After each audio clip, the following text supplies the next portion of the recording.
Welcome to the deep dive. Today we're really getting into something interesting. It's where serious finance kind of crashes into casual mobile gaming. Yeah, it's a fascinating mix. Our sources are taking us right inside the Pi Network ecosystem. Yeah. Specifically, this new app they've launched that really blurs the lines, between just playing a game and, well, managing actual money. That's right. Yeah, today we're really diving into Pi Online's big launch, Interstellar Farm Battle Royale. Sounds intense. It does. And we've been looking at the announcements coming out of PiBazar. Okay. And it's pretty clear this isn't just like another game for fun. It seems really thought out, like a proper dual token economic system. Uh-huh. And the goal seems to be, well, creating real tangible value for the Pi coin utility. Right. So our mission today is to give you a really solid grasp of what's going on here. We'll look at the Pi Network itself, sort of the foundation. Mm-hmm. Then we'll explore this unique gameplay. It's like farming meets survival. Yeah, it's an odd combo, but we'll unpack it. And crucially, we need to decode the money side. The whole dual token thing, PIOL and seed and this DAO governance they've built in. Exactly. So maybe start with the basics. Pi Network itself. Good idea. Let's lay that groundwork. Okay, Pi Network. It kicked off back in 2019, founded by some Stanford PhDs. Right. And what really made it catch on early was how easy it was to get involved. Totally. It took crypto mining, which is usually pretty heavy on resources, right? Yeah. And made it light, deco-friendly. You could do it on your phone. Exactly. The main thing is, well, incredibly simple. That's kind of the genius behind why so many people jumped on board. You just, tap a button? Pretty much. You tap a button in the app once every 24 hours, and that starts your mining session on your phone. Super low friction, always aimed at getting masses of people involved. But, we've seen simple mining projects before. Sometimes they struggle to create, lasting value beyond just collecting the token. How's Pi tackling that, especially with this new stuff? Well, it seems they're really leaning into identity verification. Their goal is, yes, getting crypto used widely, but also boosting Pi's value by making sure only verified users can really use the apps built on top. Okay. The sources really hammer this point home. Identity protection seems, well, non-negotiable for them. And here's a detail that often trips people up. They need you to verify who you are. You have to pass KYC. Which stands for Know Your Customer. Right. Not know your credit, which some people mix up. Mm-hmm. And you have to do this pretty quickly after just 30 mining sessions. Yeah, and they seem serious about enforcing it, too. The sources mention a specific penalty 20% hit if you messed up your real name when you signed up. Wow, okay. It kind of signals that they're positioning Pi less like, anonymous internet money and more like an identity layer, something that can support real Web3 apps that need accountability, regulated ones, potentially. That's a key distinction, isn't it? Yeah. Identity layer versus anonymous crypto. It really sets the stage for connecting game money to, actual finance, which is exactly what Pi Online is trying to do. Right. And that brings us neatly to Pi Online. It runs inside the Pi browser as an app.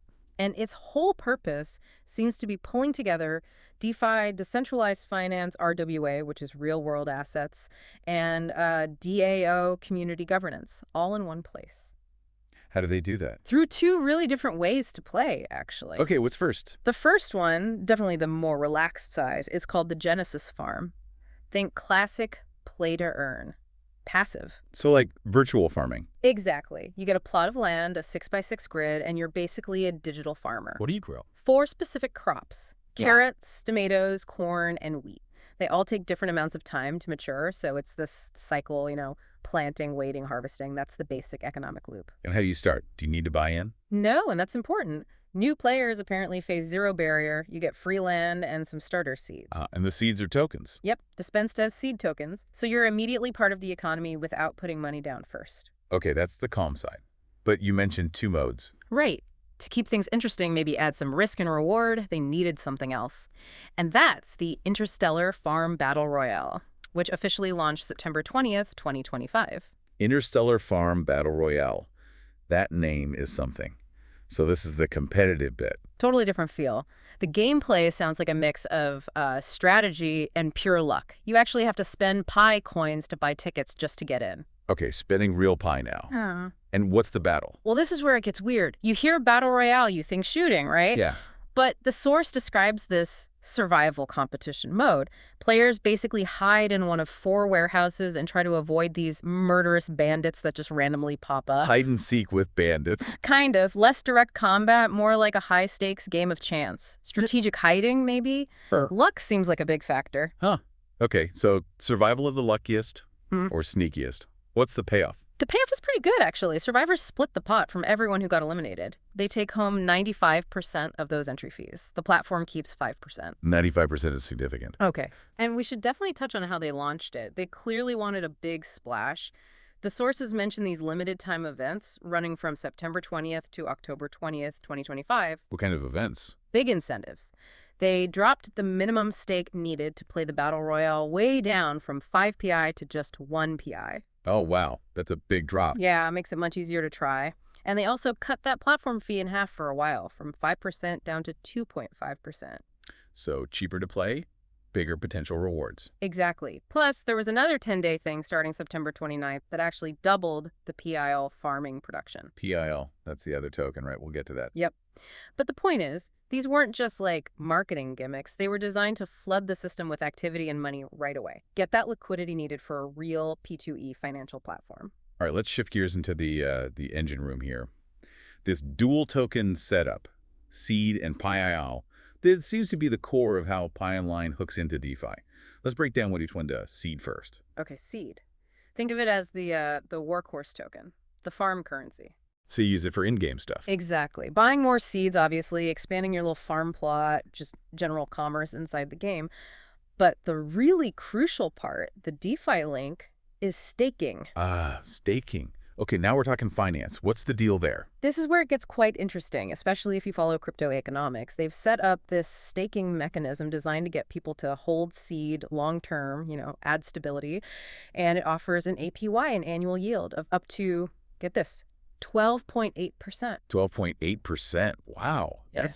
That's pretty high, even for DeFi sometimes. It really is. So you have to ask, right, why is a mobile game offering that kind of long-term return? Stability. That seems to be the key insight, yeah. If this thing wants to be a reliable platform, maybe handle real assets down the line, it needs liquidity. It needs users to lock up their tokens and not just dump them, reduce that volatility. So the high APY is basically the carrot to keep seed locked down. Pretty much. It's a tool for retention and stability, kind of dressed up as a farming benefit. Clever. Okay, so that's seed. What about the other one? PIOL. Right, PIOL. This one's different. It's the governance token. Governance, so voting rights. Exactly. This is where the power, theoretically, shifts from the developers to the actual users. If you hold PIOL, you get to participate in the DAO. The Decentralized Autonomous Organization. Which means PIOL holders aren't just players or customers, they're sort of the governing council. What can they vote on? Like small stuff. Nope. Seems like pretty major things, according to the sources. Really critical updates, approving entirely new game modes like the Battle Royale itself needed approval, presumably. No, okay. Tweaking the economy changing those yield rates we just talked about, or the price of seeds, and maybe the most significant bit, they can vote on the financial budgets for the developers themselves. Approving the dev budget, that's real power. It is. And if you connect that to the whole Web3 philosophy, this DAO structure is meant to ensure transparency, censorship resistance. It basically guarantees the game's financial rules can't just be changed on a whim by the creators. So changes have to go through the community. And it all runs on the Pi mainnet, so it's verifiable. Precisely. The community has to agree, and the transactions are on the blockchain. Okay, so that governance model, the DAO, it feeds right back into the bigger picture for Pi Network, doesn't it?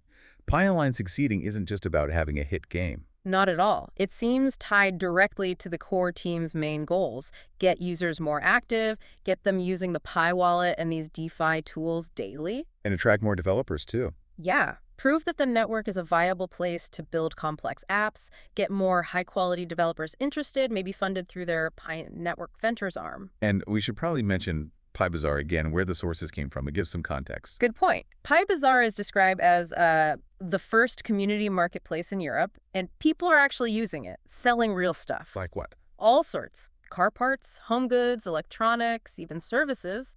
The source even mentioned alcohol 18 plus seal, which is interesting, and it's all being exchanged for Pi crypto. So Pi is already being used for actual commerce, not just speculation. It underlines that they've moved beyond just talking about utility. They're building the framework for it. And it seems they're also working hard to get noticed outside their own community. External validation. Definitely. The sources highlighted a couple of big moves recently. Like the Token 2049 conference? Exactly. Pi was a gold sponsor for Token 2049 in Singapore.